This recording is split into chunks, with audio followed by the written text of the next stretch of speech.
Hello everyone, welcome to my channel. मैं हूं अशफाक। तो आज मैं आपके लिए क्लास 10th का उर्दू लेकर आया हूं। ये आपका उर्दू जो है 12वां लेसन का है। ओके, 12th क्लास नहीं, 10वां क्लास का है, 10th क्लास का है और लेसन जो है 12। इससे पहले मैं 11 लेसन अपलोड कर दिया हूँ, डिस्क्रिप्शन में जाएंगे आपको वहाँ पे मिल जाएगा। ओके, और सारे क्वेश्चन को मैं सीक्वेंस से एकदम अपलोड करते जा रहा हूँ। आप लोग का भी स्टार्टिंग है तो मैं कोशिश कर रहा हूँ कि इसका PDF आप लोग मत मांगे, आप अपना कॉपी में सबको नोट करते जाइए। मैं आंसर बताते जाता हूँ, आप पढ़ते जाइए और उसी तरह से नोट करते जाइए। और वीडियो अच्छा लगेगा तो लाइक करना, और नए हैं तो चैनल को पहले सब्सक्राइब कर लीजिएगा और शुरू से लेकर आखिर तक देखिए। इस लेसन से 15 इंपॉर्टेंट सवाल आएगा, जो भी है आपको मैं बता रहा हूँ।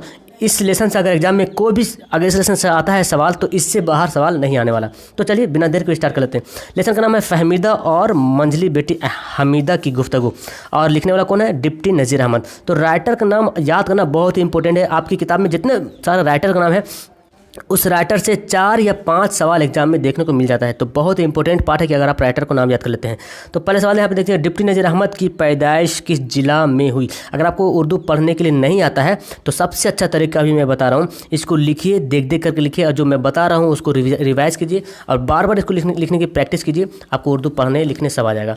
तो पहला सवाल यहाँ पे है, डिप्टी नज़ीर अहमद की पैदाइश किस जिले में हुई? तो इसका आंसर होगा ऑप्शन बी, बिजनौर जिले में। ओके, बिजनौर जिले में, यूपी नहीं, आई थिंक राजस्थान में शायद एक पड़ता है बिजनौर, वहाँ पे होगा। ओके, चलिए नेक्स्ट है आपका सेकंड सवाल है, नज़ीर अहमद का ताल्लुक उर्दू नसर के किस सिनफ से था? तो नज़ीर अहमद का ताल्लुक उर्दू नसर से किस सिनफ से था? तो यहाँ पे दूसरा का जो आंसर होगा ऑप्शन है सी, नावल, यानी कि नावल निगार थे। नज़ीर अहमद कौन थे? नावल लिखते थे यहाँ पे। चलिए नेक्स्ट तीसरा सवाल, बहुत इंपॉर्टेंट, जो 2019 में आया हुआ सवाल है। और इस तरह का सवाल जो है घूम घूम के 21 में, 20 में, 18, 15 बहुत बार आया हुआ सवाल है। नज़ीर अहमद की पैदाइश कब हुई थी? तो पैदाइश, मौत और उनका पिता के नाम, उनकी माता के नाम, इनके वालिद वालिदा का नाम, वो भी ज़्यादा देखने को मिलता है। तो 3 का यहाँ पे आंसर होगा ऑप्शन बी, 1836 में जो नज़ीर अहमद की पैदाइश हुई थी। 4 का यहाँ पे आंसर देखिए, नज़ीर अहमद के वालिद का नाम क्या था?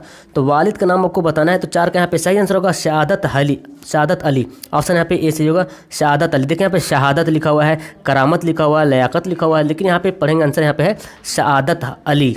चलिए ठीक है, 5वां सवाल यहाँ पे आपको दिख रहा है स्क्रीन पे, नज़ीर अहमद आला तालीम हासिल करने के लिए कहाँ गए? आला तालीम को मतलब उच्च शिक्षा प्राप्त करने के लिए कहाँ गए थे? लखनऊ, दिल्ली, मुजफ्फरनगर, देवबंद। तो यहाँ पे 5 का जो आंसर होगा ऑप्शन बी, दिल्ली गए थे। ओके, नज़ीर अहमद आला तालीम हासिल करने के लिए कहाँ गए थे? दिल्ली गए थे। चलिए नेक्स्ट यहाँ पे छठा सवाल यहाँ पे देखिए, नज़ीर अहमद ने दिल्ली के किस कॉलेज में दाखिला लिया था? यानी कि जो दिल्ली पढ़ने के लिए गए थे आला तालीम हासिल करने के लिए, तो किस कॉलेज में दाखिला लिया था, किस कॉलेज में एडमिशन लिए थे? तो 6 का यहाँ पे आंसर होगा ऑप्शन सी, दिल्ली कॉलेज में। दिल्ली कॉलेज में, चूँकि हर जगह का जो कॉलेज है उसका नाम से भी कॉलेज आता है, पटना कॉलेज, दिल्ली कॉलेज, इस तरह से लखनऊ कॉलेज। तो दिल्ली में जो है दिल्ली कॉलेज है एक, वहाँ पर जो है उन्होंने दाखिला लिया था। 7वां यहाँ पे सवाल है, टिप्पल साहब में नज़ीर अहमद ने किस शोबा में मुलाजमत शुरू किया? ओके, टेम्पल साहब लिखा हुआ है यहाँ पे। तो यहाँ पे टेम्पल साहब में नज़ीर अहमद ने किस शोबा में मुलाजमत शुरू किया? यहाँ पे इस जगह का नाम है। ओके, तो यहाँ पे 7 का जो आंसर होगा ऑप्शन है तालीम। ओके, तालीम में जो उन्होंने मुलाजमत यानी कि नौकरी की शुरुआत की थी। ओके ठीक है, 8वां सवाल यहाँ पे है कि नज़ीर अहमद ने कितने रुपये माहवार पर मुलाजमत इख्तियार किया? यानी कि उसको कितना रुपये महीना मिलता था जिस टाइम आप नौकरी ज्वाइन किए थे, मुलाजमत जिस टाइम इख्तियार किए थे, तो उस टाइम आपको कितना रुपया मिलता था महीना? माहवार का मतलब होता है महीना। तो 8 का यहाँ पे जो आंसर होगा 40 रुपया। ओ माय गॉड, बड़ा ही फैंटास्टिक है। तो 40 रुपया महीना मिलता था उस टाइम। सोच सकते हैं 40 रुपया, अभी 4000 मिलता है तो मतलब लगता है बहुत कम है, 40,000 भी कम लगता है। तो यहाँ पे देखिए 4 रुपया, मात्र 40 रुपया में उसको नौकरी हर महीना मिलता था नज़ीर अहमद को जिस टाइम वो नौकरी शुरू किए थे। तो यहाँ पे 9वां सवाल आप देखिए, नज़ीर अहमद का तबादला कानपुर से किस ओहदे पर हुआ था? तो कानपुर में नौकरी कर रहे थे, वहाँ से फिर किस ओहदे पर हुआ था? तो यहाँ पे 9 का जो आंसर होगा यहाँ पे ऑप्शन यहाँ पे सी होगा, डिप्टी इंस्पेक्टर। क्या बात है, डिप्टी इंस्पेक्टर में जो है उनका जो है तबादला हो गया था। तो इतना मतलब गहराई से क्वेश्चन में दिया हुआ है इसमें कि आई थिंक आप इसको पढ़ लेंगे तो एग्जाम से इस लेसन से एक क्वेश्चन भी बाहर नहीं आने वाला, मेरा उम्मीद है मुझे। 10वां सवाल है, हमीदा नसूह की कौन थी? तो ये कहानी जब पढ़ेंगे आपको यहाँ कहानी पे दिया हुआ है, तो कहानी जब पढ़ेंगे तो पता चलेगा हमीदा नसूह की कौन थी। तो 10 का यहाँ पे आंसर का ऑप्शन है इनकी बेटी थी। कौन थी? बेटी थी।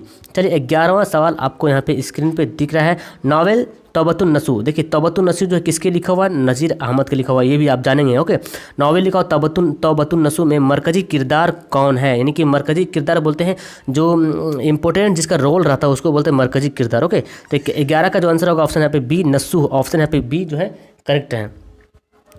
नेक्स्ट 12वां सवाल है, उर्दू में पहला नॉवेल निगार किसे कहते हैं? तो बहुत अच्छा सवाल है। उर्दू में यानी कि उर्दू का पहला नॉवेल निगार कौन है? तो 12 के यहाँ पे जानते हैं डिप्टी नज़ीर अहमद जो है उर्दू का पहला नॉवेल निगार है। तो इस तरह का आपको सवाल भी देखने को मिल सकता है कि उर्दू का पहला नॉवेल निगार कौन है, तो आप आंसर बताएंगे डिप्टी नज़ीर अहमद।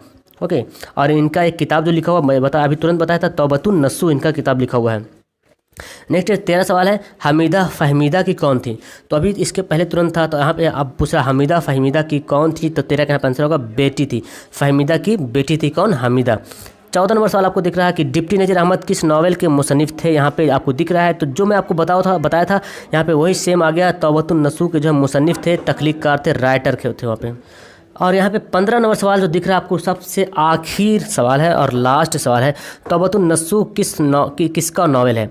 अब यहाँ पे आप बता सकते हैं, वही सवाल को घुमा के दे दिया। यानी कि कहने का मतलब ये सवाल आपको घुमा करके इसलिए दिया जा रहा है ताकि एग्जाम में आप कन्फ्यूजन आपको ना हो। ओके, सवाल ऐसे भी दे सकता है, उलट के भी दे सकता है कि तौबतुन नसूह के नॉवेल किसका नॉवेल है, इसके राइटर कौन है, मुसन्निफ कौन है, ऐसे भी दे सकते हैं। तो ऑप्शन यहाँ पे सी जो है करेक्ट होगा, डिप्टी नज़ीर अहमद।